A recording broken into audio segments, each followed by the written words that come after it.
So here's today's project. That's a big one too, boy, and it's dead. I mean, we're gonna put that post there to hold it up off the spillway or the drain right here. Hopefully, we'll see how that works. If it busted, it busted, but we don't want it to go in the pond here, so we're gonna get busy on it.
So there's a lot going on right here.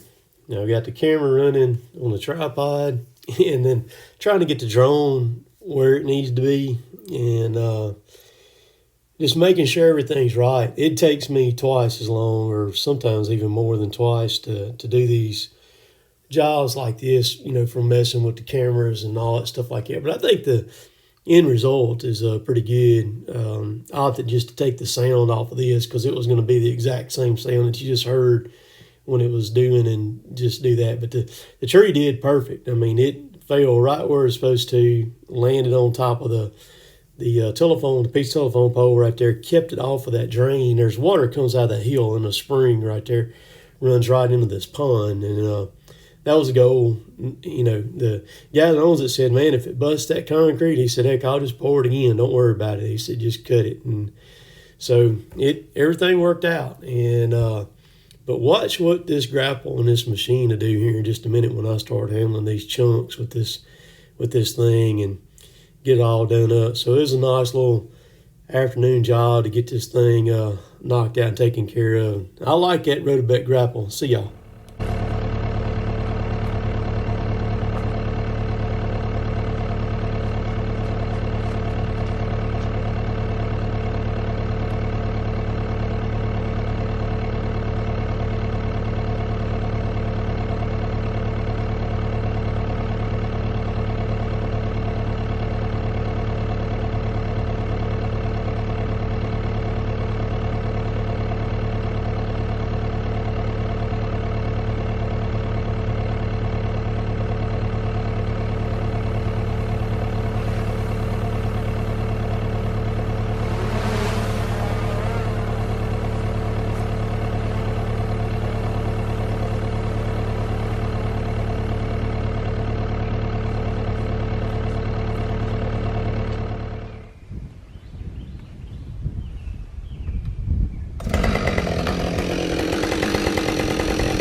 So there's the mess. Hey, it didn't even touch the, look at the chips coming off that thing.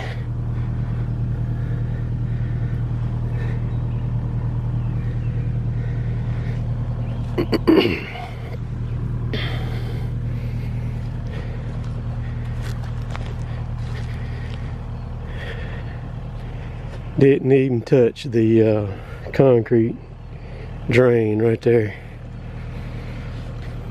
Worked out just like it's supposed to. Got one or two pieces in the pond here.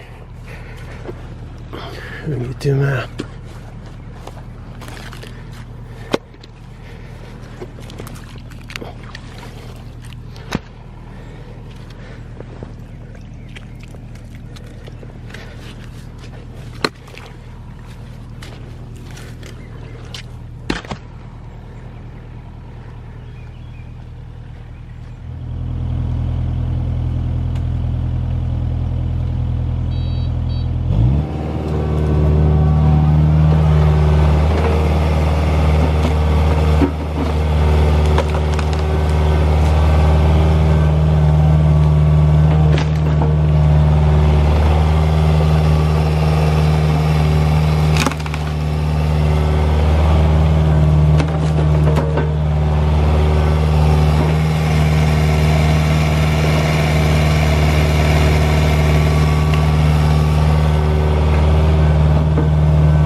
Alright, so I wasn't going to do an ending on this video, but I don't know, all of a sudden just hit me that I need to tell about the chainsaw, because I get asked about it in the comments if I don't. So the saw is running, of course, it's a 572 XP. It's running a 24-inch bar on it. That is a 3/8 chain, full chisel, non-skip chain is what it was. And of course, a Husqvarna bar on that saw too. You know, I enjoy cutting down trees. I enjoy the challenge of each one of them that they present, and I've actually got a good bit of tree work to do here coming up too. So it's gonna be y'all see some videos, you know, here, there, and yonder rolling around. I got one to do. Y'all will be watching this video on Monday. I've got one to do on Monday afternoon. It's overhanging the house pretty good, and a brand new wooden fence also is that I'm going to take down. I'm actually going to pull it down with a rope just to be on the safe side. I'm going to cut it, bore it, and like I did on this tree here, and cut it down. But the dead trees, they're a different animal to fool with.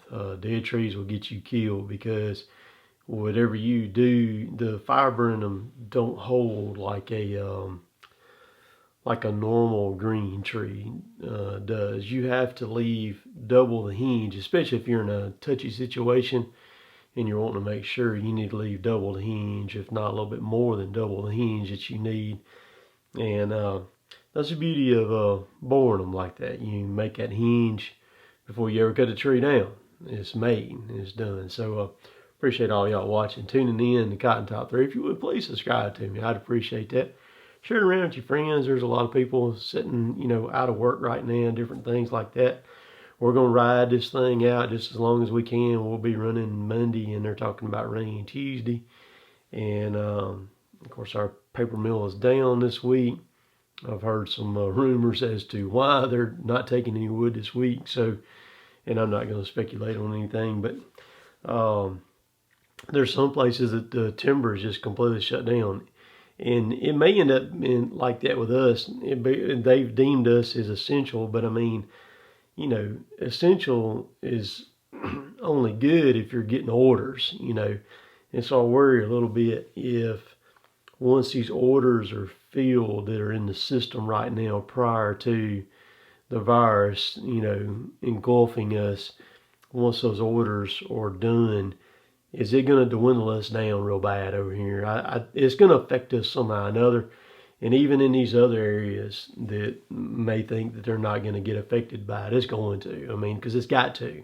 Because you got people not working, you know, not out buying stuff, you know, different things, you know. And when all that stuff kind of puts on the brakes, you know, it's kind of a domino effect all the way down the line. So we're going to get this week rolling. We'll catch y'all later. Later, taters.